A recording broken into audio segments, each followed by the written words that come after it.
Hello, everyone, and welcome. We are delighted today to have Congresswoman Donna Shalala joining us and her little pup, Fauci. Welcome. Thanks very much. Fauci, say hi to everybody. And I have my little Tinkerbell here. So we've got a meeting of the little ones today. Fantastic. So, Congresswoman, you have been out and about today. It's the last day of voting. Today, Sunday, and you have been all over Miami-Dade, I hear. Yes, I've been all over the dog parks too. It's a beautiful day for it, at least. Absolutely. So good. Hydrate. Okay, we're Zooming and we're live streaming on Facebook, and we're going to send this out after this. But just to jump right into some things, must know 2020 for people who are going to the polls today, who are still voting. Let's jump into a few questions just on this. A New York Times headline article yesterday featured a voter quote that said, "I'm going to vote like my life depends on it." Do you agree the voters should be voting like their lives depend on it? Absolutely. This president has turned a crisis into a tragedy. And this election, Joe Biden says it's about the soul of the nation. I think it's about life and death. Yeah, and Miami-Dade is a battleground. And again, in that same New York Times interview report yesterday, as of yesterday, Miami-Dade County, a higher percentage of registered Republicans have voted than have Democrats, and that includes mail-in ballots and early voting. Will the outcome of the election in Florida comes down to who comes out to vote at the polls? It will, but remember, all the votes haven't been counted yet. And that just talks about Democrats and Republicans. Remember, a third of the voters are non-partisan, are not affiliated with any party. So it doesn't really tell you how the election is going for Joe Biden. For instance, in my district, we have more Democratic votes than Republican votes so far. Now, I represent most of Miami-Dade, so you're talking about the outlying areas. So Miami-Dade is 1/3 Republican, 1/3 Democratic, and 1/3 no affiliation. So it's slightly misleading if there are a few more Republican votes, because we really have the registration. Right, and people are hearing these reports of who's turning out, how many people are voting, that this is going to be a record turnout, 150 million votes expected. And so perhaps people are thinking, you know what, maybe I won't go out to vote. And as you mentioned, there's Democrats, there's Republicans, and there's independents. And this election in particular has gone beyond party to people, to issues that are life and death for people every day. And so what are your conversations beyond party to people at the polls at the moment? Mostly they're asking me about COVID. It's about the management of COVID, the mismanagement of COVID. I was out at a voting site today, and my opponent was not wearing a mask. She had taken her mask off, and everybody was yelling at her.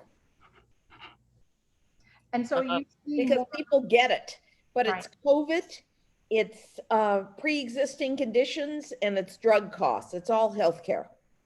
And so let's talk about that, because you, as much as anyone, especially not only in your last 2 years in the US Congress, but also you were the longest serving US Secretary of Health and Human Services under the Clinton administration. So you know health, and you know the facts, and you know what we have to do as a nation to pull people together to fight this virus together.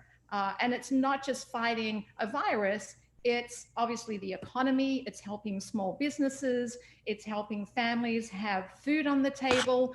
Again, so on those issues, what do you find people are needing to feel confident and assured that change will create a change in leadership, or their vote will create the change that we need in those areas? First of all, people are just worried about having money in their pockets so that they can take care of their families. I mean, these are pretty fundamental issues. And obviously, I think Joe Biden is a steady hand, both in managing and squeezing down COVID. We actually have to starve it.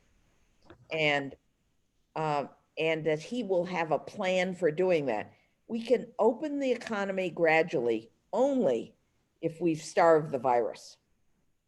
And Yeah. then we have to be very careful, as we've found out in so many states. But right now we've got community spread, and the president's arriving here at 11:30 tonight, and he's going to have a whole bunch of people out at Opelika Airport past the curfew without masks on.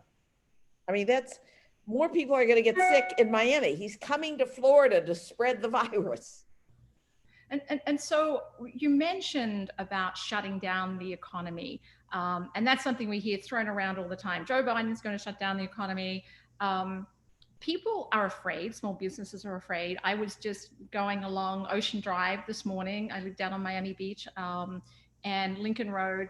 I actually haven't been here for a few months. And so today was actually my first day back yesterday. And I was shocked by how that has changed. You don't see people on the streets. I've been between New York and Connecticut, and New York is suffering terribly as well. So people see that and they are afraid. Small businesses see their businesses going under, and people don't see a change even going into the next 6-12 months. So what can you tell people that that can make them feel that quite frankly, vote for you or whoever they're voting for, that they can, or as they're at the polls, as they're making their decisions, that they can feel confidence, that they don't feel You have to have a competent person that's got a plan. Look, Miami Beach has 90,000 residents. Last year, they had 10 million visitors. The fact you don't see people on the streets has to do with the fact that Miami Beach is a tourist place. We don't have enough residents to fill up those restaurants. Mm-hmm. So people around the world have to perceive Miami Beach and the rest of Miami, including the cruise industry, as safe places to bring them back. And that means that we have to manage the pandemic. And in particular, we have to starve this virus down to almost nothing and then control it. And we just haven't done that with our current leadership, either in the White House or in the governor's mansion. And so what are some things, Congresswoman, that you would be really pushing forward for in the next 3 months, 6 months, 12 months, that can give people a sense of what they can expect to see done differently? Well, for one thing, we should all be wearing masks. We can go back to the fundamentals of public health: masks, social distancing, washing our hands. That would help a lot. It's not just saving lives, but if you want to bring the economy back, then we have to starve this virus down to a very small number and then trace whoever gets the virus, whatever their contacts were. So there are some things that we know what to do. It doesn't mean that we have to totally close down the economy, but if you really want the economy to come back, then we have to wear masks. And we can start with that. And then we have to do testing strategically. And we don't have enough testing supplies to do that. And so Joe Biden has to institute the Defense Production Act to get enough testing supplies and pretty much get them uniform and get enough treatment so that we can save people's lives. People forget that when the AIDS crisis hit us, we never found a vaccine, but we did find a treatment.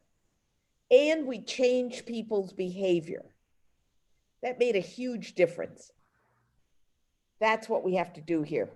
Right. And as we go into the holidays, again, people are concerned about their homes. They're concerned about their mortgages, how they're going to continue to make payments. And there's been initiatives undertaken that have provided some relief to that so far. But everyone is worried, obviously, going into next year, and especially if there's a change in leadership, what that will mean in terms of will they can continue to get help with mortgages? Will small businesses continue to get stimulus? And how the economy is going to, particularly, and the stock market for that matter, is going to continue to be boosted, because obviously that's something that affects people on a day-to-day basis. Their homes, their mortgages, their rent payments, their small businesses. And in many cases, their retirement funds or their savings. Again, what would you share with everyone in terms of what you can see happening if a vote for you and a vote for Joe Biden? Well, we've already passed a bill that would take care of rental assistance, mortgage assistance, put money in people's pockets with unemployment, and extend the small business grants that we've done. In addition to that, we want to help state and local governments that have these big gaps and need to pay police and fire and teachers. And we need to give more money to the hospitals to make sure the testing is free and the treatment is free. And we've got to get ready for a vaccine as well and make sure that distribution system is in place. So we're prepared. Democrats are prepared, have already passed a bill. We just can't get anyone on the other side to sit down with us. Suddenly Right. we've gotten cold feet. And frankly, they can keep their cold feet because we're gonna have warm feet once we take over the Senate. Well, and let's talk about that. People. Right, let's talk about that, because that's really the importance of not just voting at a presidential level on the ballot, but voting up and down the ballot. And in particular, local, the congressional elections, the local elections in Miami-Dade, for example. There's the opportunity to have the first woman mayor of Miami-Dade, Daniela Levine Carver. So it's critical that people understand and vote not only for the president, but up and down the ballot. So as you said, whether it's at a local level, at a state level, or at a federal level, the balance of elected people is such that they're going to be able to get things done. Can you talk a little bit about that? Well, I think that we're going to be able to get things done. We've already demonstrated it in the bills that we've passed in the House. I mean, we're ready to go with a plan, with a Biden plan to deal with the virus and with deep investments in the economy. But those investments that I've talked about, unemployment and just getting cash into people's pockets. And by the way, it's not someone's money. It's the people that we're giving the money to. They've been paying taxes. It's their money. I keep saying to people in my district, all I'm doing is bringing your money back, giving it back to you when you need it. But in addition to that, we need a big stimulus bill, and that's going to be a big infrastructure bill. Beyond roads and bridges that we have to fix, it has to be a green bill so we can deal with sea level rise, so we can deal with the pumps and with raising streets and all the things we need to do in Miami. We need to get rid of all the septic tanks, and there are a lot of people that can't afford those hookups. We have to redo our sanitation systems, and that requires a public-private partnership and a multi-trillion-dollar investment by the federal government. That will really bring the economy back. So let's talk about that too, because there is a huge element of fear that's being put out there that, for example, if we transition to a green economy, then everyone who is working in traditional energy is going to lose their jobs in related industries. And that's really driving fear into people in terms of, well, what will be on the other side of that if I am associated with some of those conventional energy industries, and over time, a new administration would phase that out into green energy. We know there's lots of jobs associated with that. And better jobs more. And so talk about that transition. So people who are listening, who are fearful that there's going to be a loss of jobs for them or their family, talk to them about the new jobs that are going to be created. First of all, the key word is transition. Because you transition into this and create new jobs that are better jobs in a green economy. And everybody says that it will be a much more booming economy than we currently have, and the jobs will be better. And the future will be better, obviously. We've just got to get over our fear of change. Right. And fear, sadly, is a large part of this campaign. And that's why I want to talk to you about this in particular, because unless people feel confident in the alternative, fear will drive it. And we do not want an election won or lost on fear that's not based on facts. And so, for example, an issue that's on the ballot, for example, is minimum wage. And so here you have a case where you've got some businesses saying this is not going to be good, and I'm a small business and I can't afford to transition to a minimum wage. It's over a period of years, as you know. And you've got other people saying, but it's not right to be in business if you can't afford to pay people a minimum wage. And we know that the $15 minimum wage is only based on a single adult. The minimum wage in Florida to have someone above the poverty level, if you're a single mom with 2 kids, is actually $26. So can you talk a little bit about the balance between something like minimum wage that's on at least the local ballot in Miami-Dade, and whether people should be afraid of it or whether they should see opportunity in that? You know, there's no evidence that raising the minimum wage, you lose jobs. There's just not that economic evidence. And all of us should want people to be able to support their families on one job as opposed to 2 or 3 jobs. So we have a responsibility to be progressive enough to be willing to do this. But the economists say phase it in, and you're not going to lose a lot of jobs in the process. Right. And so, okay, let's flip to women in particular, and moms. There's been, obviously, with the Supreme Court changes and the confirmation of Judge Amy Cohen, a lot of debate and conversation about what are the implications of that. And so the local ballots in at least Miami, some of the Miami-Dade ballots are about whether we should be retaining local judges or whether they should not be retained.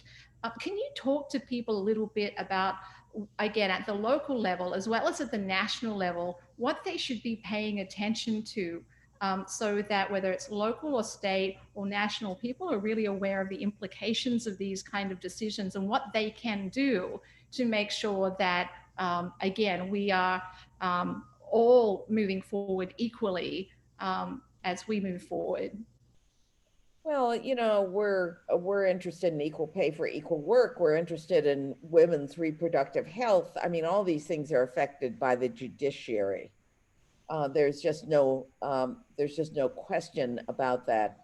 And we need a judiciary that doesn't swing to one side or to the other. And that's the problem we have now, because basically Trump has stacked the court, not simply at the Supreme Court, but the lower courts. There are no vacancies other than hers, I guess, on the lower courts. And so Joe Biden has a bunch of decisions to make. I'm much more interested in him initially expanding the lower courts because we've got such a backlog of cases. But let's talk about women. The people who have lost their jobs in this pandemic are women. It's women. This pandemic has set us back a generation because it's women that have been stuck, that have not been able to get back into the workforce.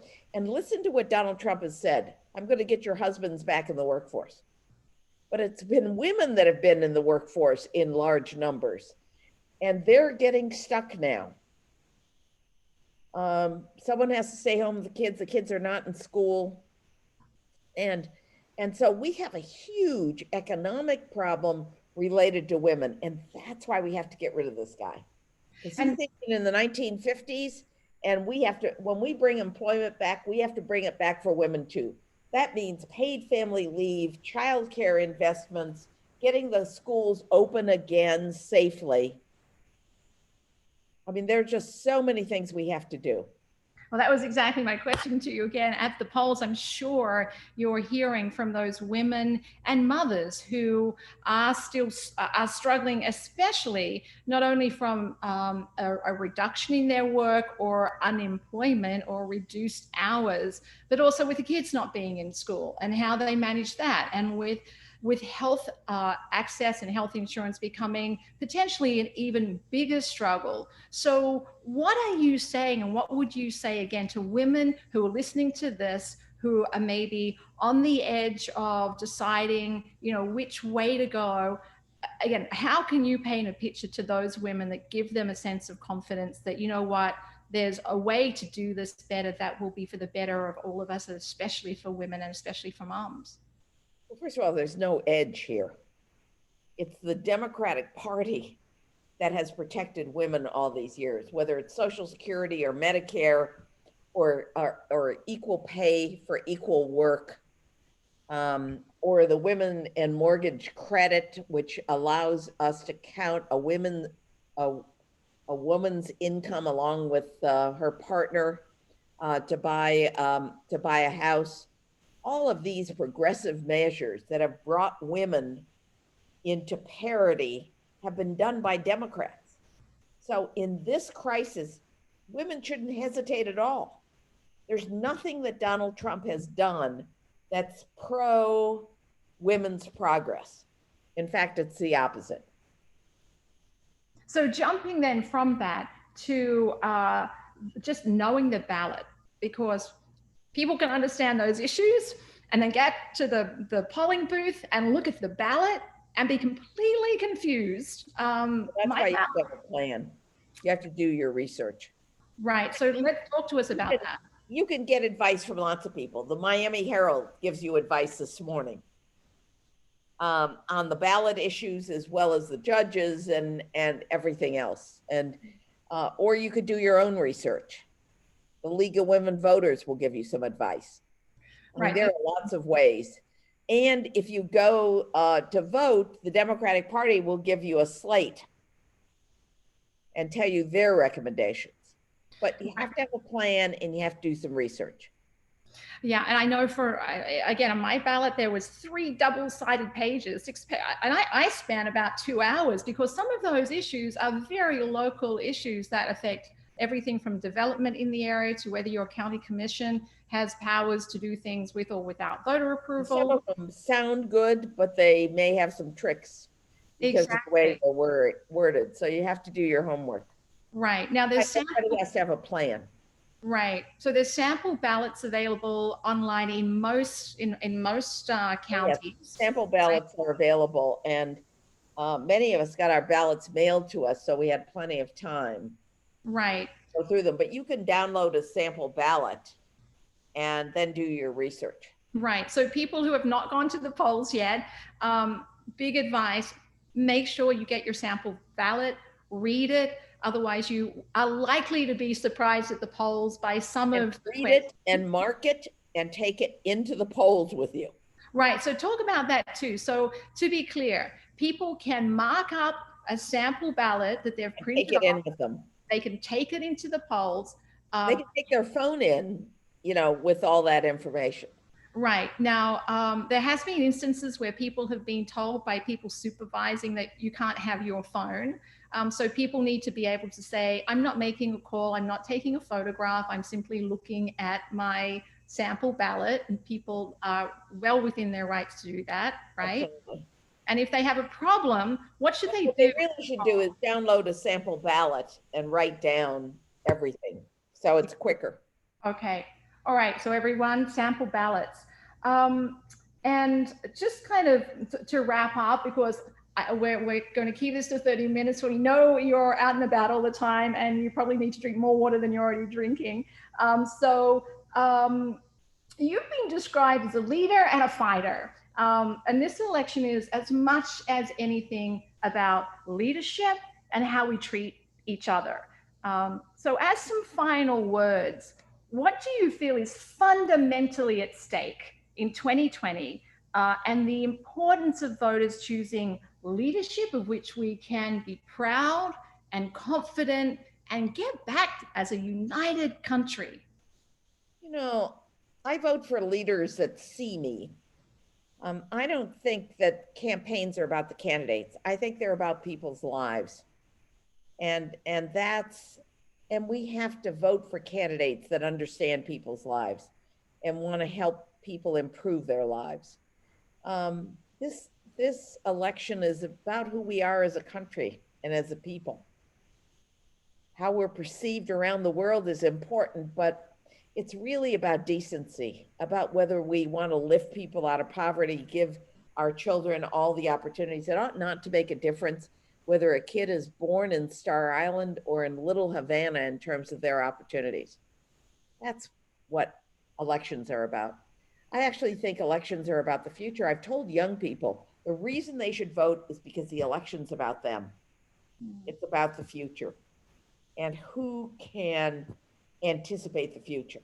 Mhm. And on that note, we'll pretty much wrap up. Is there anything else you would like to share? No, just go vote. Go vote. All Like right. your life depended on it, because it does. Like our lives depend on it, which it does. Thank you so much, Congresswoman. Thank you for your service. Thank you for all you do. Thank you for always being available. We're going to take snippets of this and we're going to get it out between now and the election, so people who are out voting, hopefully, can share it with others, and we'll get as many people out to vote as we can. Thank you. Wishing you well and take good care. Kathy. All right, take care. Bye-bye.